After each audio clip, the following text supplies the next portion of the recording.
ஹாய்ங்க. பைத்தானில் உங்களோட டேட்டாவை சேஃபாக ஒரு இடத்துல ஸ்டோர் பண்ணணும் அண்ட் அது சேஞ்ச் ஆகாமல் இருக்கணுமா? ஸோ அதுக்காக நம்ம யூஸ் பண்ண போகிறது தான் Python tuple. So 100 days back and open சேலஞ்சில் இன்றைக்கி day 12 Python tuple. Get in this video. First டியூபிள்னா என்னன்னா, இது வந்துட்டு ஒரு லாக்கர் மாதிரி தான். உங்களோட டேட்டாவை சேஃபாக ஒரு இடத்துல ஸ்டோர் பண்ணணும், பட் அது வந்துட்டு இம்யூட்டபிளாக இருக்கணும். இம்யூட்டபிள் என்னன்னா நாட் சேஞ்சபிள். இந்த டேட்டா உங்களால் சேஞ்ச் பண்ணவே முடியாது, கான்ஸ்டன்ட் டேட்டாவாக தான் இருக்கும். ஃபார் எக்ஸாம்பிள், உங்களோட configuration datas and settings datas இந்த மாதிரி நான் சேஞ்சபிள் டேட்டாவையும் ஒரு கண்டெய்னரில் ஒரு வேரியபிளில் ஸ்டோர் பண்ணணும் அப்படின்னா, ஸோ அதுதான் வந்துட்டு டியூபிள். ஸோ டியூபிளோட சின்டெக்ஸ் எப்படி இருக்குன்னா, ஃபார் எக்ஸாம்பிள் நான் இப்போ ஃப்ரூட்ஸ் அப்படின்னு ஒரு டியூபிள் கிரியேட் பண்ணுறேன். ஸோ அந்த ஃப்ரூட்ஸ் டியூபிள்குள்ளே நான் ஆப்பிள், பனானா, செரி இந்த மாதிரி கலெக்ஷன்ஸ் ஆஃப் டேட்டா வந்துட்டு நான் ஸ்டோர் பண்ணுறேன். ஸோ இதுதான் டியூபிளோட சின்டெக்ஸ். நெக்ஸ்ட் அதில் இருக்கிற டேட்டாஸ் எப்படி ஆக்சஸ் பண்ணுறதுனா, நான் லிஸ்ட்டில் சொன்ன மாதிரி தான் நீங்கள் அதோட இண்டெக்ஸ் வேல்யூஸ் வச்சு தான் நம்ம டியூபிள்ஸில் இருக்கிற ஒரு டேட்டாவையும் நம்ம ஆக்சஸ் பண்ண முடியும். ஸோ அதே மாதிரி நான் இப்போ ஃப்ரூட்ஸ் ஆஃப் ஒன்னு கொடுக்குறேன்.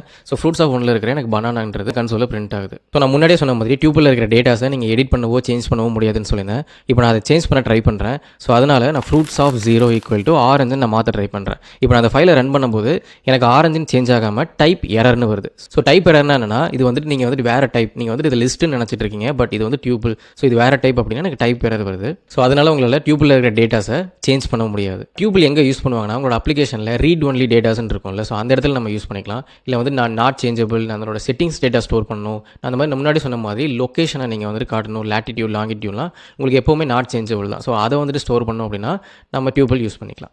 லிஸ்ட்டுக்கும் டியூபிளுக்கும் என்ன டிஃப்ரென்ஸ் அப்படின்னா, ஸோ உங்களுக்கு இதில் பார்த்தீங்கன்னா சின்டெக்ஸே வேறு மாதிரி இருக்கும். நீங்கள் வந்துட்டு லிஸ்ட்டில் ஸ்கொயர் ப்ராக்கெட்ஸ் கொடுப்பீங்க, பட் டியூபிளில் நம்ம பேரந்தசிஸ் கொடுப்போம். ஸோ இதான் இந்த ரெண்டுக்குள்ள சின்டெக்ஸ் டிஃப்ரென்ஸ். அண்ட் இதில் வந்துட்டு நான் ரொம்ப மேஜரான டிஃப்ரென்ஸ் என்ன அப்படின்னா, இது வந்துட்டு மியூட்டபிள், லிஸ்ட் வந்துட்டு மியூட்டபிள் அண்ட் டியூபிள் வந்துட்டு இம்யூட்டபிள்.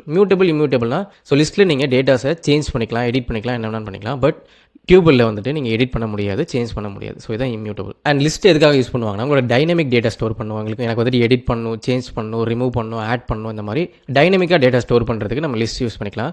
ஸோ டியூபிளில் வந்துட்டு நீங்கள் ஃபிக்ஸ்டு டேட்டா, கான்ஸ்டன்ட் டேட்டா, இந்த மாதிரி நாட் சேஞ்சபிள் டேட்டாஸ் மட்டும் தான் ஸ்டோர் பண்ண முடியும். ஸோ இப்போ உங்களுக்கு கண்டிப்பாக லிஸ்ட் எங்கே யூஸ் பண்ணணும், டியூபிள் எங்கே யூஸ் பண்ணணும் தெரிஞ்சிருக்கும்னு நினைக்கிறேன். ஸோ உங்களுக்கு இந்த லிஸ்ட் டியூபிள் பற்றி இன்னும் டீட்டெயிலாக தெரிஞ்சுக்கணும் அப்படின்னா, ஸோ இதை பற்றி நான் டீட்டெயிலாக ஒரு PDF கொடுத்துருக்கேன். ஸோ உங்களுக்கு அந்த PDF வேணும் அப்படின்னா என்னை ஃபாலோ பண்ணிவிட்டு பேக் அண்ட் டேட் 12 கமெண்ட் பண்ணுங்கள். நானே உங்களுக்கு DMல சென்ட் பண்ணுறேன்.